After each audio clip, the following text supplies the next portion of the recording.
નમસ્કાર દર્શક મિત્રો, હું આશીષ દરજી. તમે જોઈ રહ્યા છો સમાચાર મેં આગે ન્યૂઝ. હવે જોઈએ આજના સમાચાર.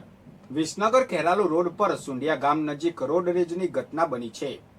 ખેરાલુથી વિસનગર પરત ફરી રહેલા 28 વર્ષીય વેપારીની કિયા સેલ્ટોસ કારને સફેદ ફોર્ચ્યુનર ચાલકે વારંવાર ટક્કર મારી પલટી ખવડાવી દીધી હતી.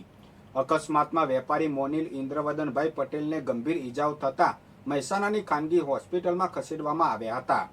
મળતી માહિતી મુજબ મોનિલ પટેલ 14 ઓગસ્ટે કાર લઈને ખેરાલુથી વિસનગર આવી રહ્યા હતા. સુંડિયા રોડ પર ફોર્ચ્યુનર ચાલકે હોર્ન અને ડીપર મારી સાઈડ માંગી હતી. સાઈડ આપ્યા બાદ તેને રોંગ સાઈડથી ઓવરટેક કરી કાર આગળ ઊભી કરી રાખી હતી. બાદમાં ફોર્ચ્યુનર સહિત અન્ય 2 કારોએ તેમનો પીછો કર્યો હતો. રંગપુર ગામ નજીક પેટ્રોલ પંપ પાસે ફોર્ચ્યુનર ચાલકે તેમની કારને પાછળથી 3 થી 4 વખત જોરદાર ટક્કર મારી હતી. ટાયર પંચર થતાં કાર ખેતરની પથ્થરની દિવાલ સાથે અથડાઈ પલટી ગઈ હતી. મોનિલને હાથમાં ગંભીર ઈજા થતાં પ્લાસ્ટિક સર્જરી કરાઈ છે. વિસનગર તાલુકા પોલીસે અજાયના ફોર્ચ્યુનર ચાલક સામે ગુનો નોંધી તપાસ શરૂ કરી છે. વડનગરના લોટિયાનો માડ વિસ્તારમાં રહેતા 46 વર્ષીય દુષ્યંતભાઈ શાહ પર તેમના જ સાવકા પુત્ર શુભમ ભોજને જાનલેવા હુમલો કર્યો હોવાની ઘટના સામે આવી છે. શુભમ છેલ્લા 2 મહિનાથી મહારાષ્ટ્રથી આવીને પરિવાર સાથે રહેતો હતો. રાત્રે 9:45 વાગે દુષ્યંતભાઈની દીકરી યાતિએ તેને મહારાષ્ટ્ર પરત જવા કહેતા શુભમ ઉશ્કેરાઈ ગયો હતો અને બહેનને ગાળો આપી ગળદાપાટુનો માર મારવા લાગ્યો હતો. દીકરીને બચાવવા પિતા વચ્ચે પડતા શુભમે હાથમાં પહેરેલું કરડું તેમના માથામાં મારી દીધું હતું. ગંભીર ઈજાને પગલે દુષ્યંતભાઈ લોહીલુહાણ થઈ ગયા હતા. બાદમાં શુભમ જાનથી મારી નાખવાની ધમકી આપી સ્થળ પરથી ફરાર થઈ ગયો હતો. ઘટનાની જાણ થતાં પોલીસ પહોંચી હતી અને ઈજાગ્રસ્ત પિતા પુત્રીને 108 મારફતે વડનગર સિવિલ હોસ્પિટલ ખસેડવામાં આવ્યા હતા. તબીબોએ દુષ્યંતભાઈના માથામાં ટાંકા લીધા હતા. આ મામલે વડનગર પોલીસે શુભમ વિરુદ્ધ ગુનો નોંધી વધુ તપાસ હાથ ધરી છે. મહેસાણા જિલ્લાના આંબલિયાસરમાં ધોળા દિવસે હાર્ડવેરની દુકાનમાંથી પાકીટ ચોરી થયાની ઘટના સામે આવી છે. સ્ટેશન જોરનંગ રોડ પર આવેલા ધરતી કોમ્પ્લેક્સમાં વંશ ટ્રેડિંગ નામની દુકાનમાં આ ચોરી થઈ હતી.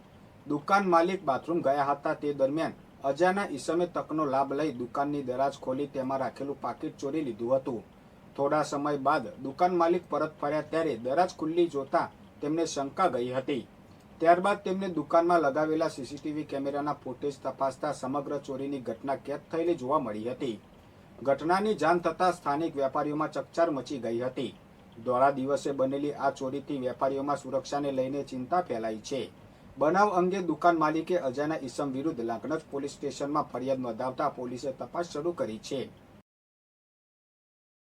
મહેસાણા જિલ્લાના બેચરાજી તાલુકાના પોયડા ગામની સીમમાં સ્ટેટ મોનિટરિંગ સેલની ટીમે મોડી રાત્રે દરોડો પાડી જુગારધામનો પર્દાફાશ કર્યો હતો.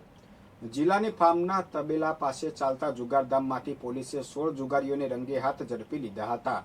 જ્યારે મુખ્ય સંચાલકો સહિત 20થી વધુ શખ્સ અંધારાનો લાભ લઈ ફરાર થઈ ગયા હતા.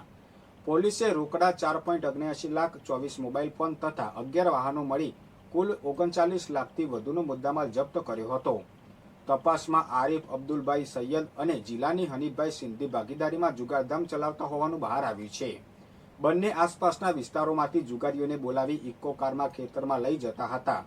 પોલીસે 32થી વધુ શખ્સ વિરુદ્ધ ગુનો નોંધી તપાસ હાથ ધરી છે. ઝડપાયેલા આરોપીઓ પૈકી 3 સામે અગાઉ પણ જુગારના ગુના નોંધાયેલા હોવાનું પોલીસ તપાસમાં સામે આવ્યું છે.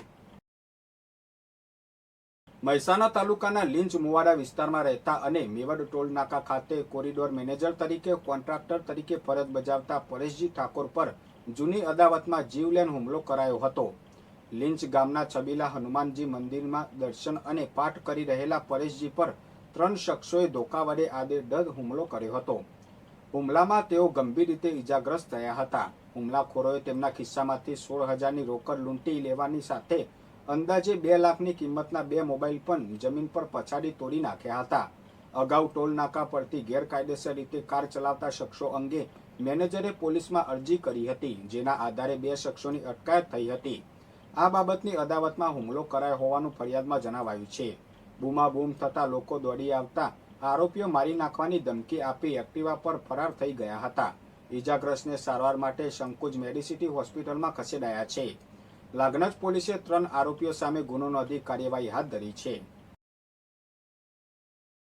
તાજા અને સચોટ સમાચાર સૌથી પહેલા મેળવવા માટે અમારી ચેનલને સબસ્ક્રાઇબ કરો અને સોશિયલ મીડિયા પર ફોલો કરવાનું ભૂલતા નહીં.